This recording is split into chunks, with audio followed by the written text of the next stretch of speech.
fall morning. Oh my gosh. A beautiful day. We are glad you're here to warm up with us here this morning. We're going to sing a little bit of Daniel Nemo. We have Scott Rodney on piano. Gail's down here on the djembe from Roshan. We're going to sing God You Are. Will you sing that with us here this morning? That would be great. I'd love to have you sing along. It seems like I almost got their attention there for a minute.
Such a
such a state of grace. Lead the way, God, lead the way. Want to live in such a holy place.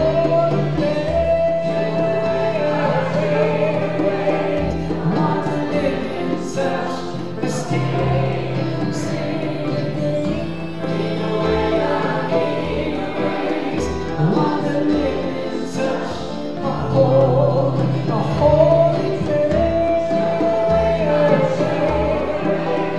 Want to live in such a state of grace. Lead the way, God, lead the way. Want to live in such a holy place. Such a holy place.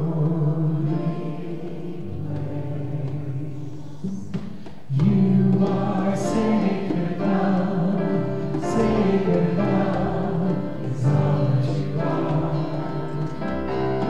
You are sacred love, sacred love is all that you are.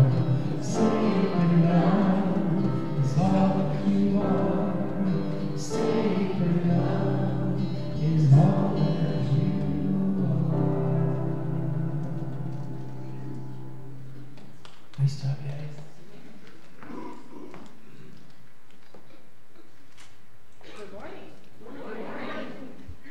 Good morning. There we are. All right.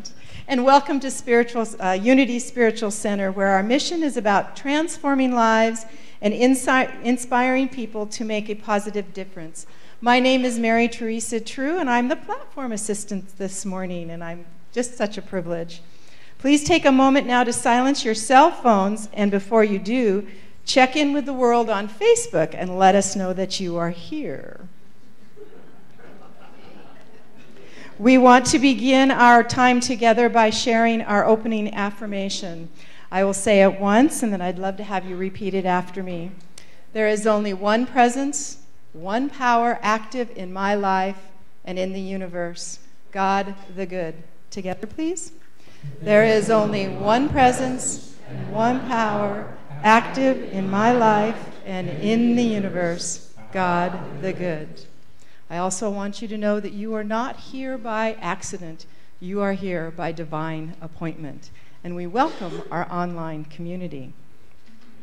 This morning, we will hear from Jane, who is talking on Thinking Makes It So. Thinking Makes It So. And let's see. And Gary will be leading the meditation tonight. We're also blessed musically today by Sean Wright. And the pianist today is Scott Rednauer. Yes, and our choir is here today. And Tawny is not here because she gets to help celebrate the new baby that they all have, new grandbaby. So this is the welcome song. It is time for the welcome song. If you can stand, that would be great. We'd love to have you stand up and sing with us here. Swing wide the doors.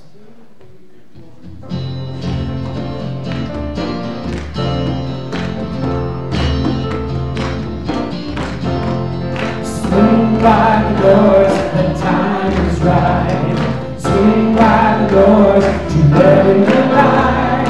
Bring in the dawn for humankind. Swing wide the doors of this heart and mind. Swing wide the doors, the time is right. Swing wide the doors to let in the light. Bring in the dawn for humankind. Swing wide the doors of this heart and mind.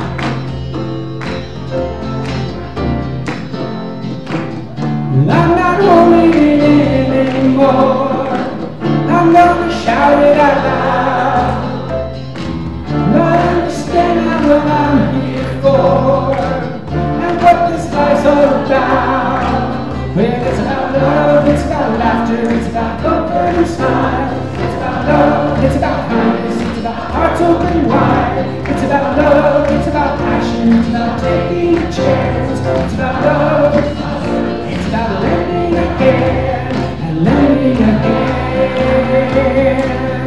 So swing wide the doors, the time is right. Swing wide the doors, to let the light bring in on for humankind. Swing wide the doors of this heart of mine.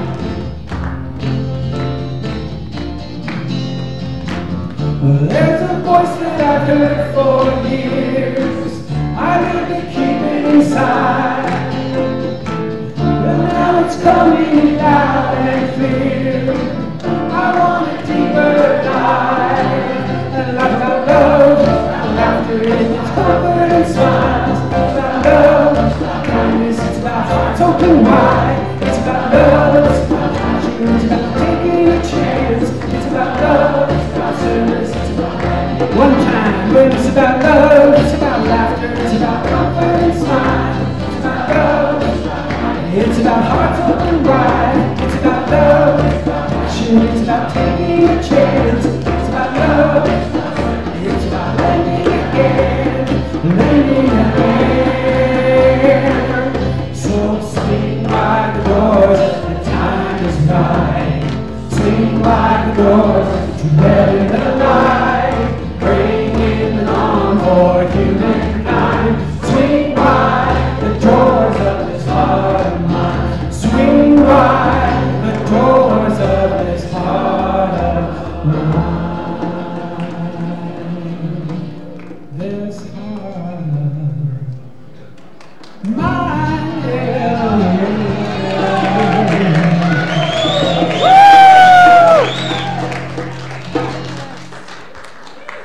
That middle part thing, you know, that it's about love. It's about, I always want to start rapping, right?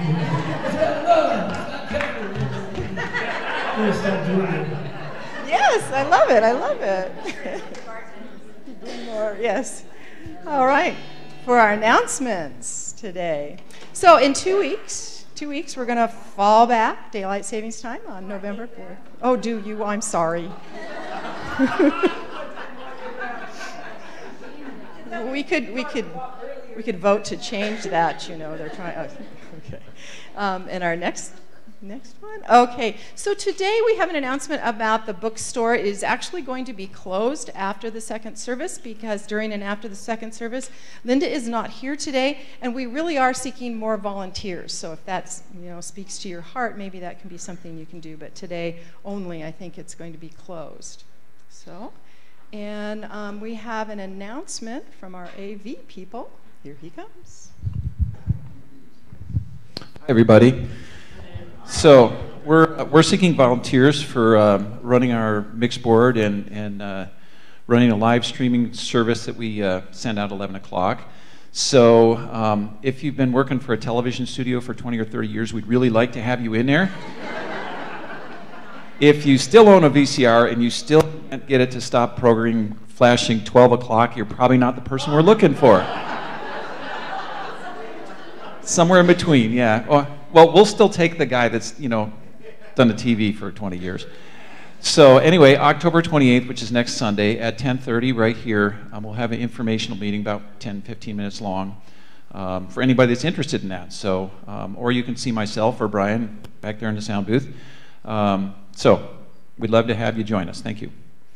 Now it's time for the board update. So I'll just stay up here and Jim Sledge will join us, who's our treasurer. For those of you who don't know me, I'm David Lineweber, and I'm the board chair. And so there's some things that we're going to be communicating to you monthly and some things quarterly. The first thing is every quarter, Jim is going to be posting out on the bulletin board in the fellowship hall that's behind the snack table there, income and expense statement, so you guys can keep track of where we are without us having to do that from up here. So anybody who's interested is welcome to see that. And of course, board meetings are always open. And a lot of what we do is that fiscal stuff. We're also going to be talking to you in the future here about upcoming one of these months about where our tithes go, because of the giving that is donated to us from myself and all of you guys, the board takes a portion of that and then reties it back out to the community. Many things like Crosswalk and Catholic Charities and other things around the community are recipients of that, as well as folks in the Unity Movement, the National Movement, the Northwest region, and so forth. So we'll be talking about that. And we also have some board intentions that we want to communicate to you today, and I'm going to hand it over to Jim for that. So our intention during these times is not to beg for more money or ask you to open up your wallets more. It's simply information to keep you abreast of what's going on in our spiritual center. It's part of the board's direction and charge to take care of the financial responsibility or fiscal responsibility, which means managing the funds that come in and the funds that go out. And I know people are just dying to know some of these things, but that's why we're going to post it and not talk about it too much here. Although we're going to be in the next month or so putting together our budget for 2019. And whereas your staff and your board and your ministers have done a fabulous job of keeping our expenses really low, and we are a lean group, lean machine, let me tell you. Once we do know those things, and we can predict them pretty accurately, what we aren't able to predict or get a good handle on is our income. And basically, there are only a couple sources we can get money from. We can't get grants from the federal government. We can't do a lot of those things other organizations can do. It comes from us, the congregation, and from fundraising. And it's been the intention of the boards of the last couple years that all of the expenses for our spiritual center come from our gifts and our tithes, not from our fundraising. Fundraising is going to be for fun. So that is our intention, and hopefully it is one that you can embrace as well. We're also looking to, again in that note of having a regular income so that we can know what we're getting in, we'd like to increase the giving that's done by automatic bank account withdrawals, automatic bank payments. We have quite a number of folks that are using credit cards, which is great. We love that, but we'd like to shift as many of those over to automatic bank payments as possible to avoid the 2-3% fee that we get charged for those. We'd like to either have you keep it or give it to us instead of giving it to the bank. So anyway, those are our goals that we have. So thank you. Thank you.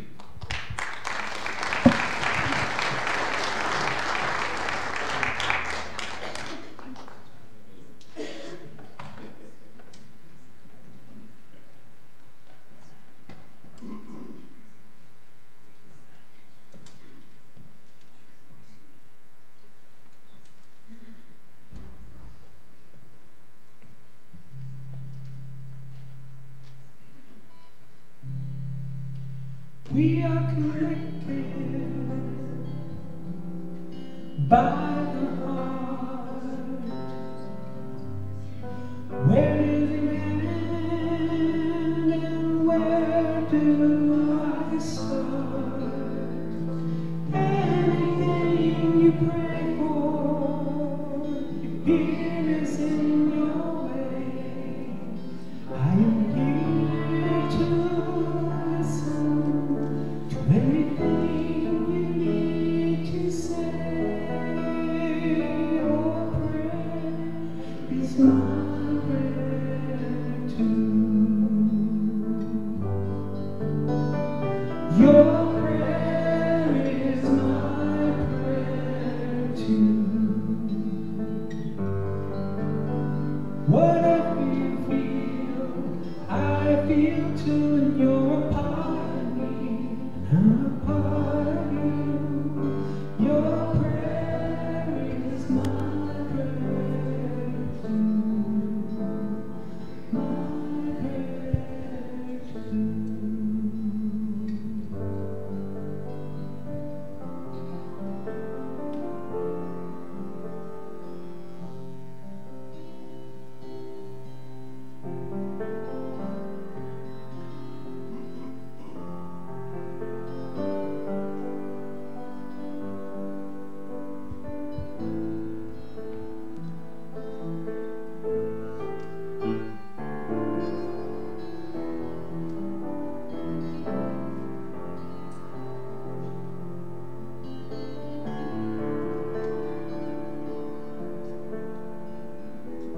So let us begin our our meditation with bringing into our awareness someone or something that we appreciate. It could be a life partner, a family member, a beloved child, a fond memory, or a cherished pet. Just whatever carries with it the felt sense of appreciation, gratitude. And as you allow those images, allow the feeling of gratitude and appreciation as well as those images to arise. And let us together extend that felt sense of appreciation, allowing it to overflow into this room so that together we create an energetic field of heart-centered coherence. Feeling our connection to that which is beloved. Feeling the connection of what we value and appreciate, what is near and dear.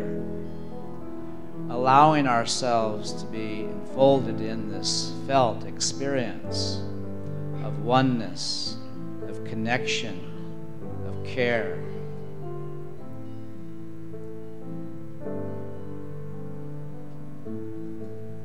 And in this awareness of our connection, let us experience together and generate together the felt experience of empowerment, beginning to train our body-mind to experience that dimension of ourself that is capable, that can create a world that works for everyone, that is here to make a difference.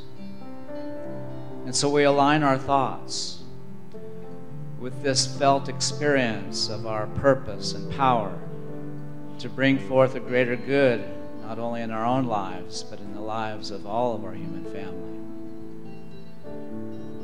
And so we set the intention to open our hearts and minds now to this deeper purpose, to be unto our world the avenue through which this expression of spirit comes forth.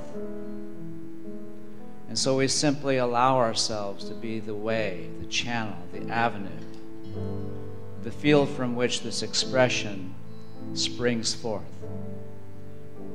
And so now let us take this intent, this feeling of power, this understanding of who we are and what we're here to accomplish into our silence.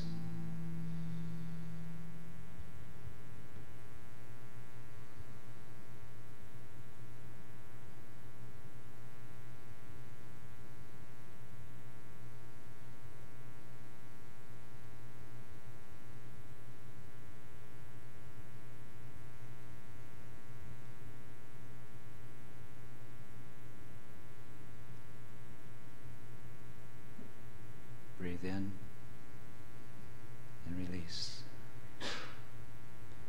We open ourselves now to the clear understanding of our connection heart to heart. And we allow that feeling of connection, of gratitude, of empowerment to be our prayer in this moment. And for this we are grateful. Thank you, God. And so it is. Amen. I invite you to sing with me. We are connected by the heart. Where do you end? Where do I start? Anything you pray for, if it is in your way, I'm here to listen to anything you need to say. Your prayer is my prayer too. Your prayer is my prayer too. Whatever you feel, I feel too. You're a part of me, I'm a part of you. Your prayer is my prayer too.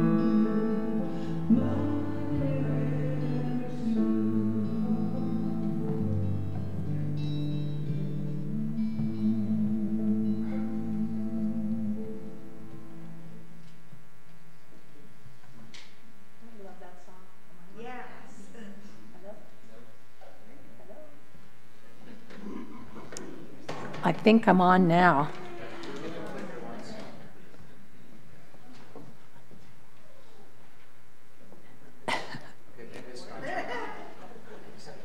Oh. Technical difficulties.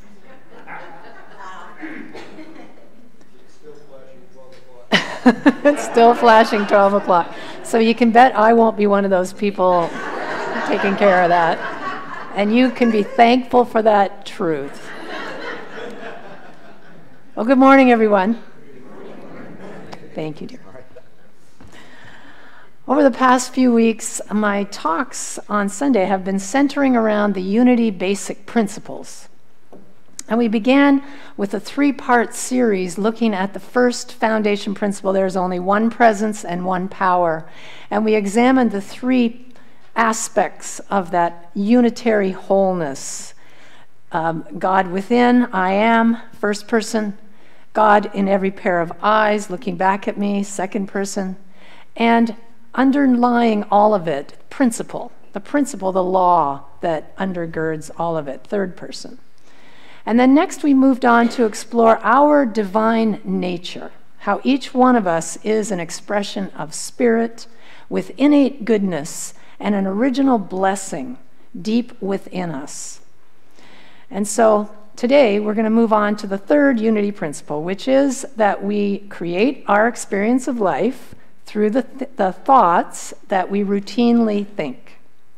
And my talk title is Thinking Makes It So. It's taken from Shakespeare's words. Nothing is either good or bad, but thinking makes it so. Now, we've heard this teaching that we create our own reality before, haven't we? Yes. Yes, there's lots of mainstream authors who are teaching this. Change your thinking, change your life.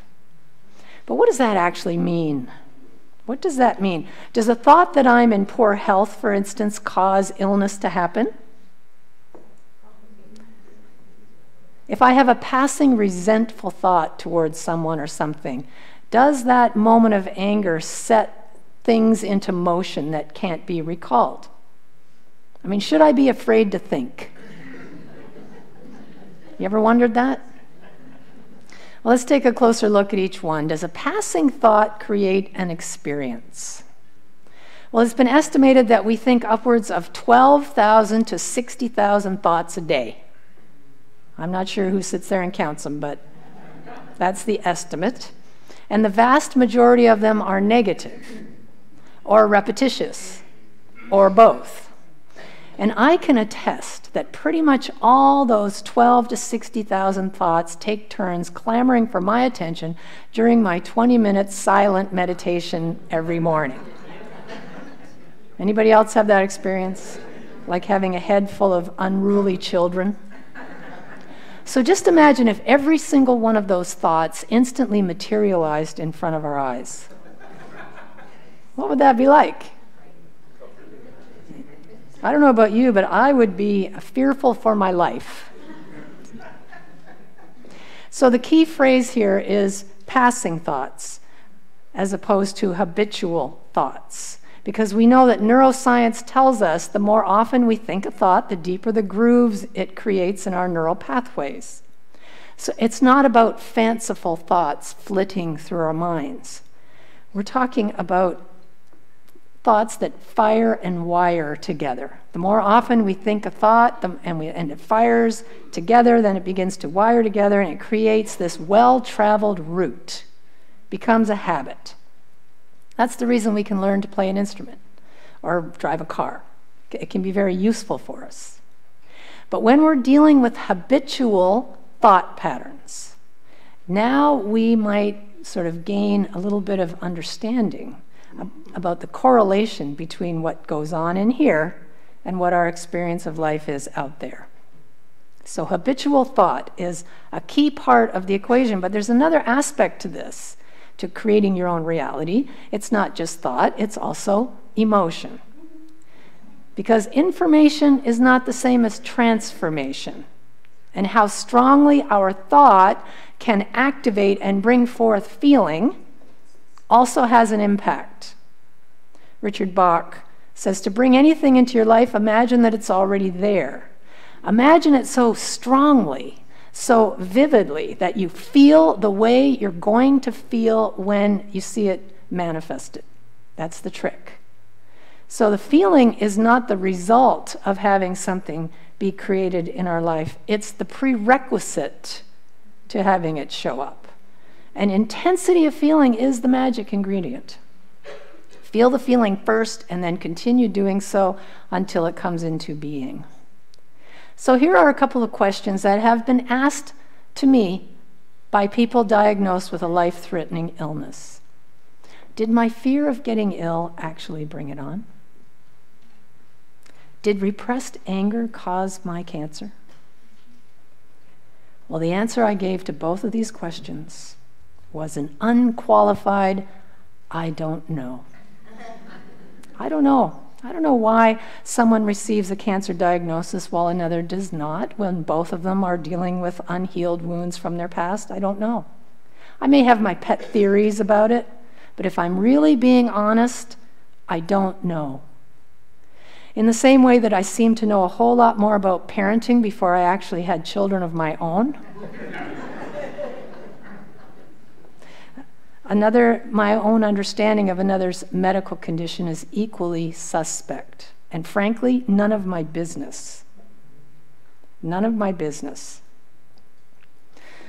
Because if you end up with a situation like that, should you blame yourself? Let's say that like we mean it. No, absolutely not. That's called metaphysical malpractice. And it does not help. A much more empowering question than why did this happen or what negative thinking brought this on is, now that this has happened, what do I do about it? What action can I take without the added burden of guilt and self-blame? How can I discover and utilize the power within me? Do you feel how much more empowering that is? Scientific study has done some very promising research about the ability of thought and feeling to heal. And it's through deliberate and sustained combinations of positive, uplifting thought combined with feelings of appreciation, care, compassion, how you're going to feel when it comes forth. And when those two together are intentionally shared, that can have a profound effect on physiologic change. Researchers like Bruce Lipton, Greg Braden, William Tiller, Candace Pert, Dean Radin, Joe Dispenza, Lynn McTaggart, among many others, are conducting robust scientific research that demonstrates the power of the mind to create change in miraculous ways. And the integration of these elements, thinking and feeling, brings together psychology and neuroscience. And from it, we have an experience of something new and transformative. So thought plus feeling, metaphysically we can call that the divine marriage, gets us traveling that road to transformation. But to really increase the effectiveness, there needs to be another member of the family. And this brings us to the third element in this transformative process. It's called intention. We have to get serious about it. You know, thinking, feeling, intention. Unity's co-founder, Myrtle Fillmore, used this equation to bring about healing from tuberculosis, which in that era, over a century ago, was considered a death sentence. She affirmed the truth of her wholeness. She felt gratitude. She saturated every cell of her body with love. She apologized to each and every cell for ever believing it was anything less than whole. What she did not do was sit for 15 minutes with positive thoughts and feelings and the other 23 hours, 45 minutes bombarding her body with negativity. You see? No, she was serious. She was motivated. She had been told she had 6 months to live. It took 2 years for her to turn it around, of sustained work. But she never gave up. And she was completely healed. So it takes some discipline for us in order to make a habit of changing our incessant thinking, focusing it. We have to have the will to do so, to go through the practice, to make a different choice, and then continue rising above the former habit and make new neural pathways until you see the internal change reflected in the outer world. That's exactly what Myrtle did. So we are stepping into our true selves, true representatives of the divine, when thought, feeling, and intention are aligned. We stop being at the mercy of the reactive, shadowy, egoic mind when we bring together thought and feeling and bring the will on board to drive the bus. Do you see? Isn't that cool? Yeah. Really? This is good news. In so doing, we create coherence between the three brains. I know that sounds like a really bad sci-fi movie, but we have, in effect, three brains, one here, one in the heart, solar plexus in the gut. And when we bring all three together in an integrated fashion, we step into the arena of transformation, cognition, emotion, intention. Gary is doing a series on the stages of awakening as he goes through Michael Beckwith's 4 ways of viewing our life. Life happens to me, life happens by me, life happens through me, and life happens as me. And he talked last week about the first stage, where life seems to happen to me. It feels like I have no control. Things just happen in my life, and I have bad luck, it seems. What I'm talking about this morning is the second stage, where we step into our creative power. We take the reins. We say, I can change and I can transform. I am not a victim. I have the ability to focus my thought on what I want instead of what I don't want. Feel how it's going to feel when I see it manifested, and I've got the will to sustain this thought-feeling process until I see what I'm experiencing in the inner reflected out there. That's the work. And it takes some effort. I mean, we didn't create those neural pathways overnight. Little by little, those ruts got deeper. So we want to have patience and know that as we choose over and over again to focus our thinking, to activate the feeling and not to give up, we will be successful. Now, having said that, what we don't want to do is to force it to happen. You know what I'm talking about? Make something change. Or beat ourselves up if we slip into old habits. Or try to do it all on our own. Because what we want to really get is this. When we follow this formula, focusing our thought, activating the feeling with intentionality, we open a portal to access the greater mind. We initiate the coming forth of divine power. Higher consciousness within shows us the way out. And so we have to be willing to listen, to follow the guidance that comes from the Spirit. So this willingness to listen and follow the guidance is the fourth ingredient to successfully creating the life we want. And we all have equal access to this ability. As Emerson describes it, we lie in the lap of immense intelligence. Oops. We lie in the lap of immense intelligence, and we are receivers and transformers of truth. It's the all-knowingness at the center of our being. Divine guidance is within you right now. It exists for all of us, regardless of who we are or who we're not, what we've attained or what we haven't attained, what we may have done in the past or not done. It is ours to use, and we open the channel through the alignment of thought, feeling, and intentionality with willingness to be led by the guidance that comes forth. So what do we do then if we're following this simple formula and yet we aren't magnificently manifesting? Anyone have that experience? Have trouble at the border? Something keeps getting in our way? I mean, we know we're not victims, but we haven't quite mastered this, work with life happening by me as of yet. What might be the obstacle? Well, my experience has been that it comes in the form of a blind spot.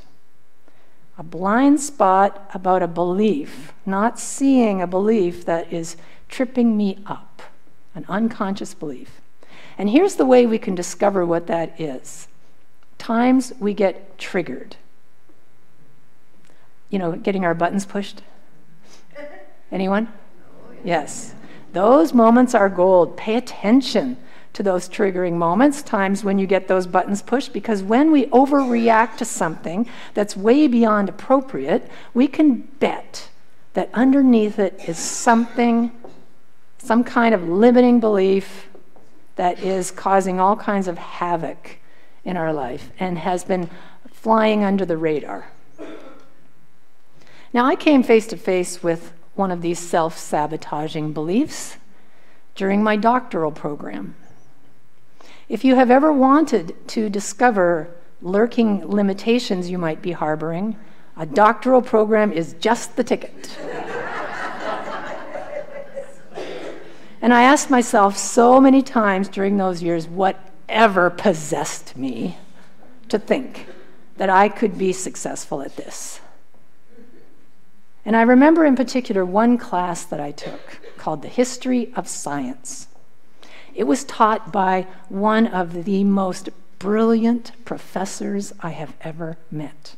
I had so much admiration for this man, but I thought, I'm never going to be able to manage this class. I'm never going to be able to give him the caliber of work that he is, expecting.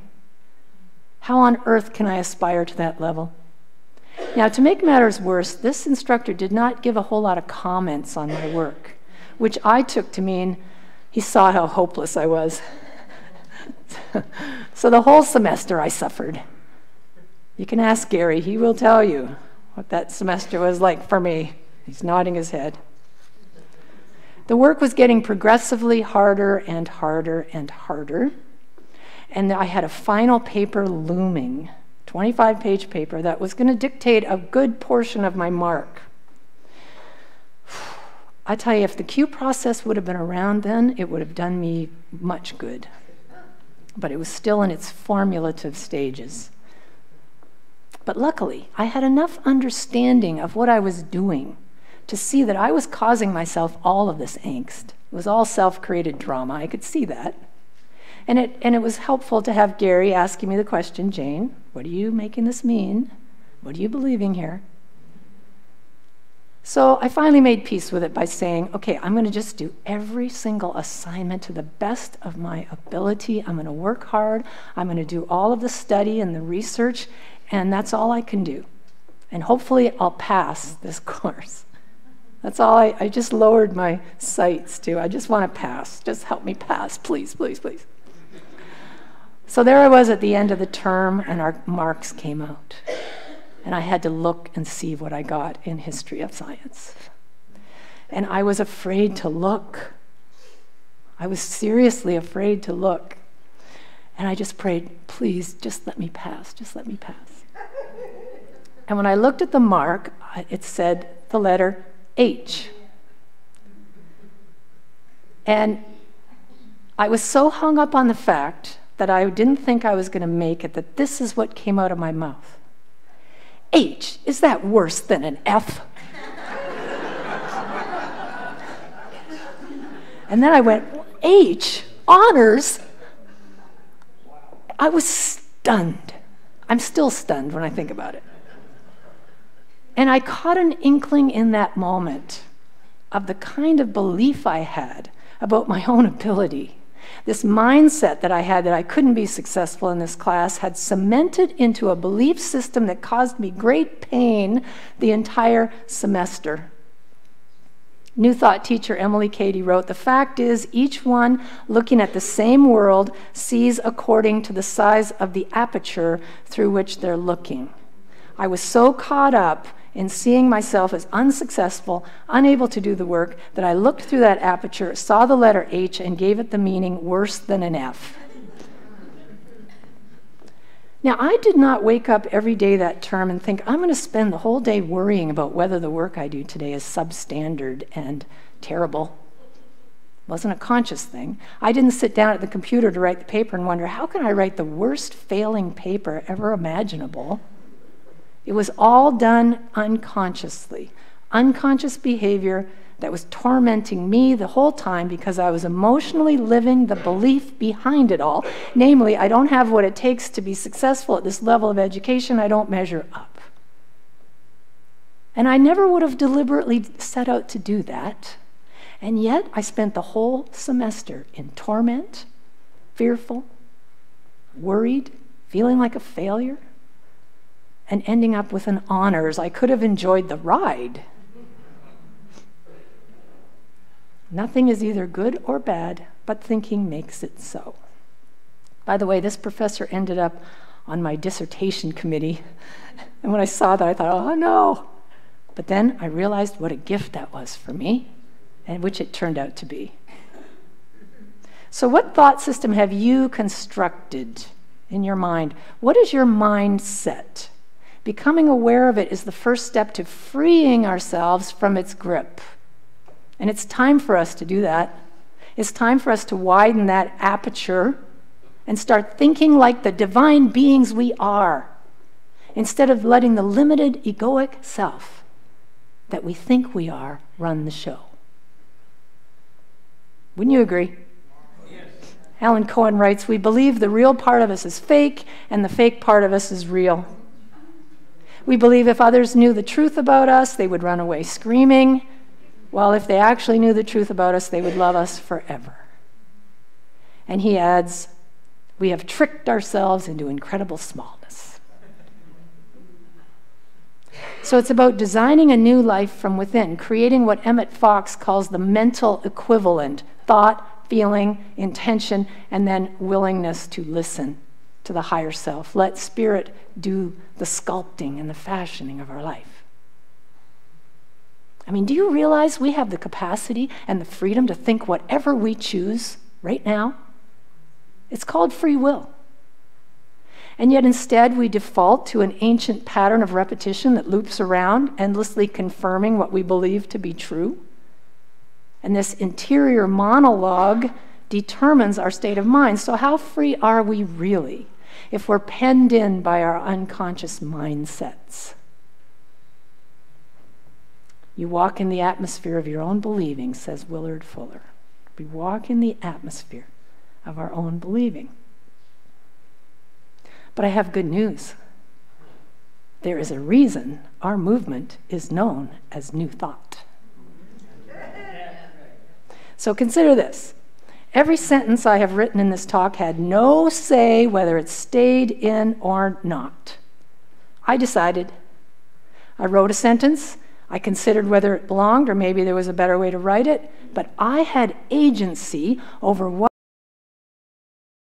I discarded. Do you see where this is going? The truth is that thought is the very same.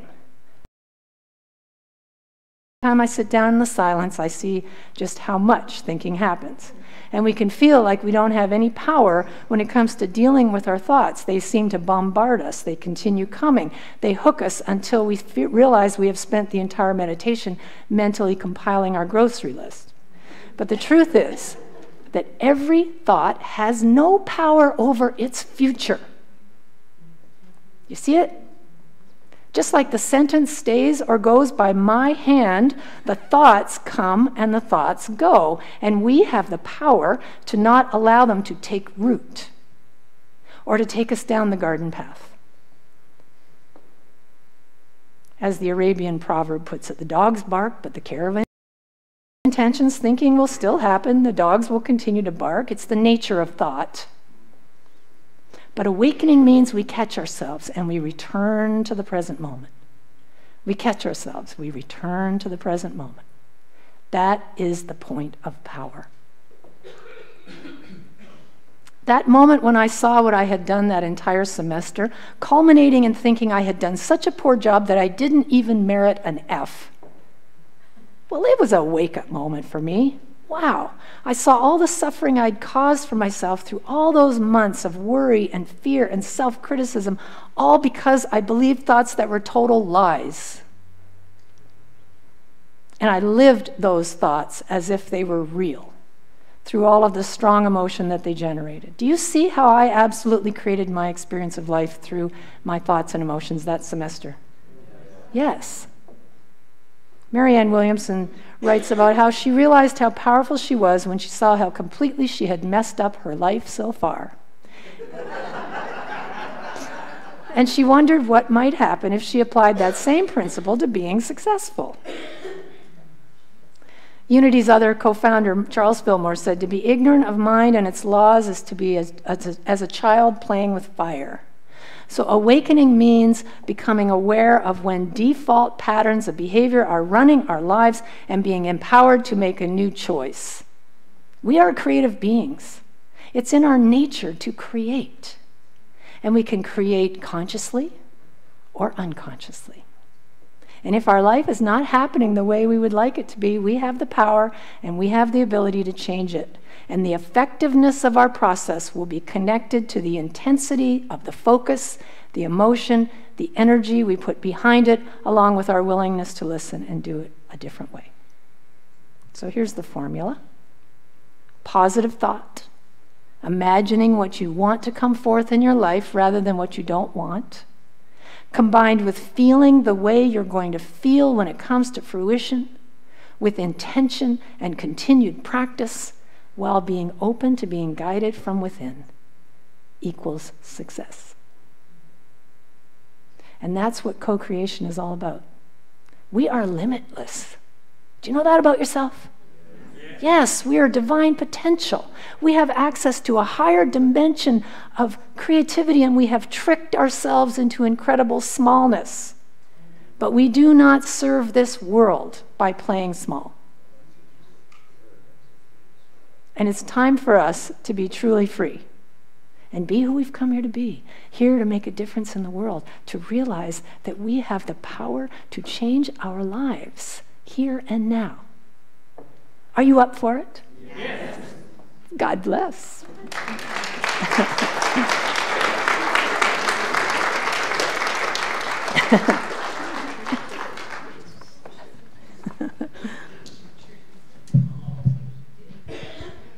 Thank you, Jane. Unity stands for peace in the presence of conflict, for love in the presence of hatred, for forgiveness in the presence of injury. Unity honors the many names for God, the many paths for God, for we know that there is only one power, one presence, and one life. So whoever you are and wherever you are on your journey of transformation, you are welcome here. We would especially like to welcome anyone who is here for the very first time. If this is your first time visiting with us and feel comfortable raising your hand, our ushers have a gift packet for you. Oh, there they are. On the outside of the packet, there is a form you can fill out to be added to our mailing list for our weekly e-newsletter update and our quarterly newsletter. If you are interested, please fill it out and drop it in the love offering bag so it comes around when it comes around instead of feeling obligated to give a donation. Also, after the service, you can take the packet to our barista stand and receive a free beverage of your choice, and you can take it to our bookstore and get a CD of today's talk because the bookstore is open. Pat said he would open it, so it is open. If you have any questions, you can ask any of the members on the welcome team who are wearing the yellow scarves. If you did not fill out a name tag before services, we would like you to, and there's one in front of the seat pocket in front of you. We would also like to welcome our online viewers, and thank you for joining us this morning. Now is the time to greet each other with a handshake, a hug, a high five, a wave, a namaste, whatever works for you. We will begin with our welcome song, so please stand. Stand up, that'd be great. We're going to sing the gathering song. We are gathering in song, gathering at harvest, opening the doors in your heart. We are walking together, starting out together, turning through the windows inside. We are gathering in song, welcoming at harvest, opening the doors in your heart. We are walking together. miracles inside. All right, give each other a hug now.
My favorite time of the whole service is whacking that thing.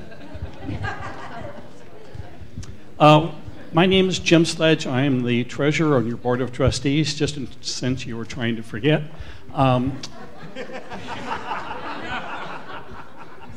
One thing in our board update that we forgot to mention is that after the service today, about 12:30, there's going to be a board training, and that's for everybody, not just anybody who's thinking of coming on the board. If you've ever wondered what goes on in boards, what the difference between a board and a committee is, those sorts of things, I think you would find that time very interesting, and it's holding our boardness in consciousness too. So please take time, probably a half hour max, to come and join us about 12:30.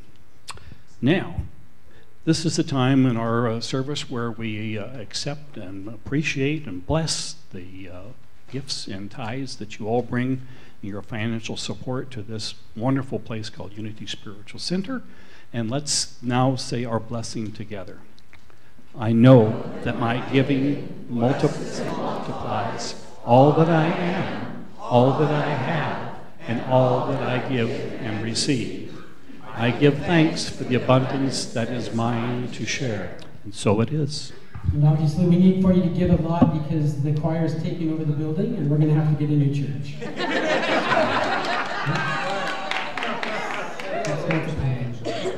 So I told the first service this morning a couple interesting facts. The first one is in 11 years of performing, we have never done a choral piece without Tommy behind the piano. So isn't that interesting? So yay, Scott. Thank you, Scott.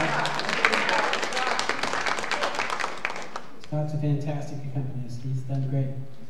This song here today is also a very interesting song. It's hard to explain, but I told the choir in this manner. When I was taking music theory in college, they talked about program music and absolute music. And absolute music is something like a Bach prelude or a fugue or whatever. And program music is kind of Star Wars-ish, right? You hear the music and you get a vision of something in your heart. It's hard to hear the Star Wars theme without thinking ships and things.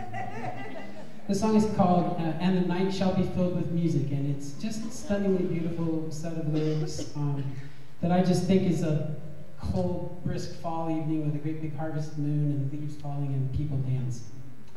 And you have to tell me what you think of it. Remember, you can think anything you want.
We give thanks for these gifts and for those who have given them as we send them forth to bless our world. And so it is. Amen. As we are giving thanks for gifts, we are here receiving at Unity Spiritual Center. We want to take time to thank those in service of our ministry. I want to ask, did the choir bring the treats today? Yes. Thank you. Thank you. It's lovely. Today we're doing a special thank you and appreciation for our landscape team. So those of you that are on the landscape team right now, would you please stand up? Yep. Stand up. Look at you. Thank you. Why are they so old? Thank you. I'm just wondering if there's some young people who might want to join this team because, you know. You have to be 80 before you can join the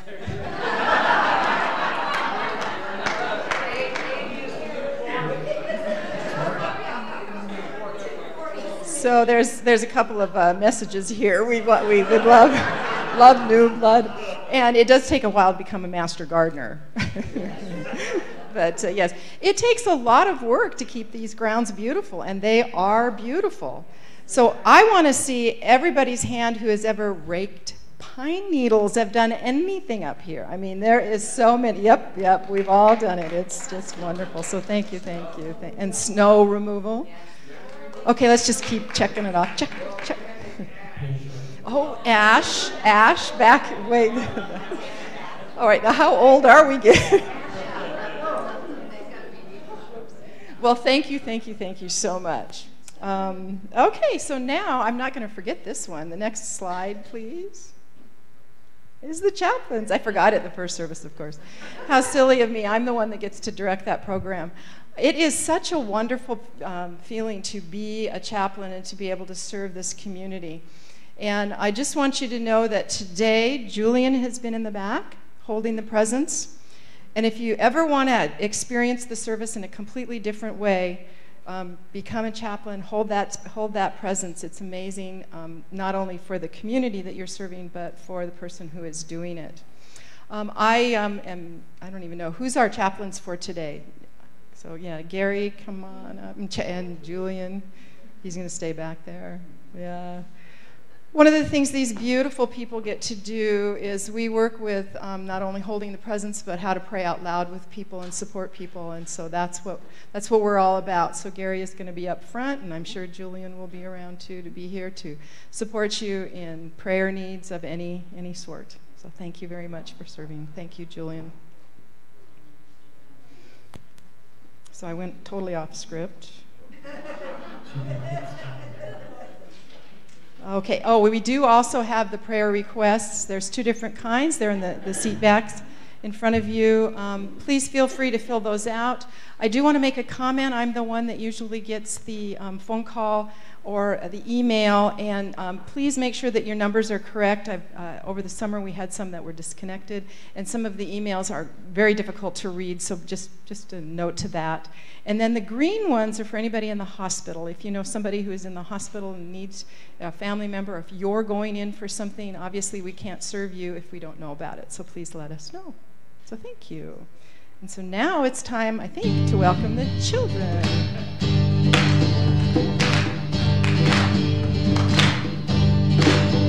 We are singing for His joys our life. We are singing for His joys our life. We are singing for His joys our life. We are singing for His joys our life. We are singing. Oh, we are singing for His joys our life.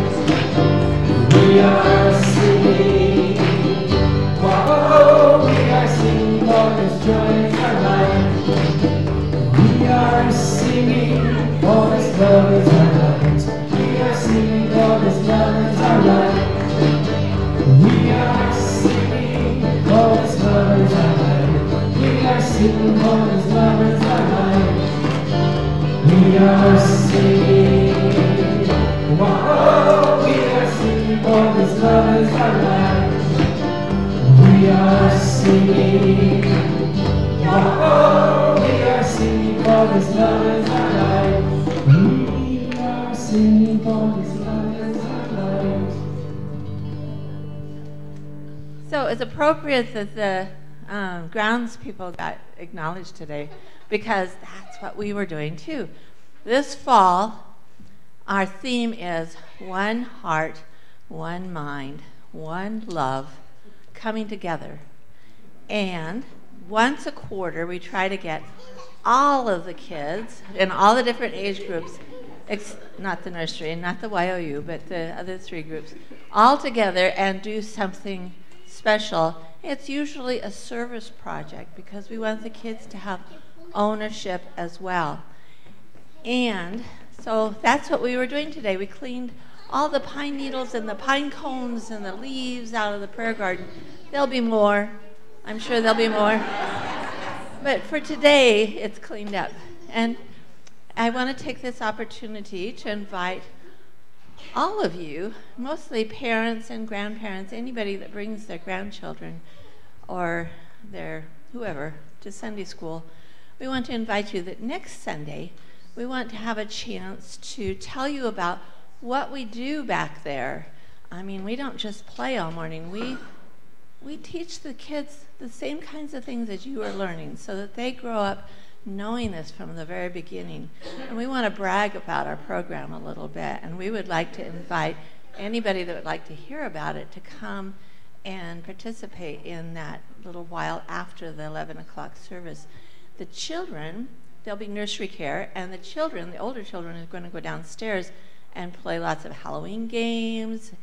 Candy and Shirley have got all their Halloween treats coming up, so they get to grab a plate of all their goodies and take those downstairs. So we hope that even if you're not a parent or a grandparent and would like to come and get better acquainted with what we do, you are welcome to come. So thank you. Thank you, Mary. Thank you very much. We are extremely grateful for the youth that are here at our church, and we want to take a moment to bless you.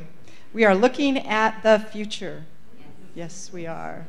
So, for the children, be the love you are, sing the song you hear, share your joy of life with people far and near. And let's bless ourselves. Be the love we are, sing the song we hear, share your joy of life with people far and near. And so it is.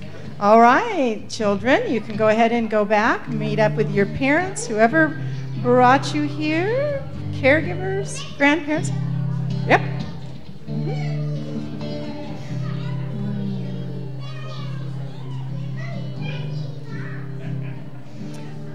And now, please stand if you are able and join together for our closing prayer, followed by the peace song. The light of God surrounds us. I am the light of God. The love of God enfolds us. I am the love of God. The power of God protects us. I am the power of God. The presence of God watches over us. I am the presence of God. Wherever we are, God is, and all is well, and that's the truth.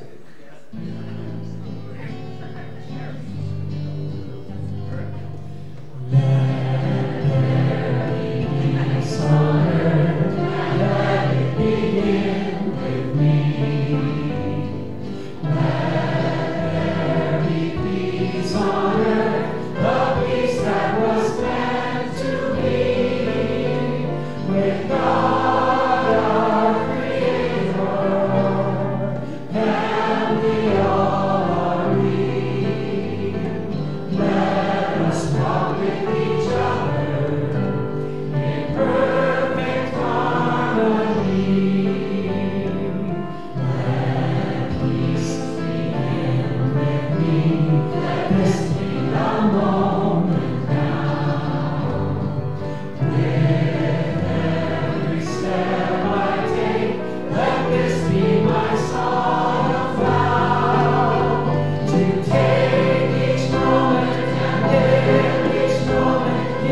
So remember, thought plus feeling plus intention plus willingness equals success.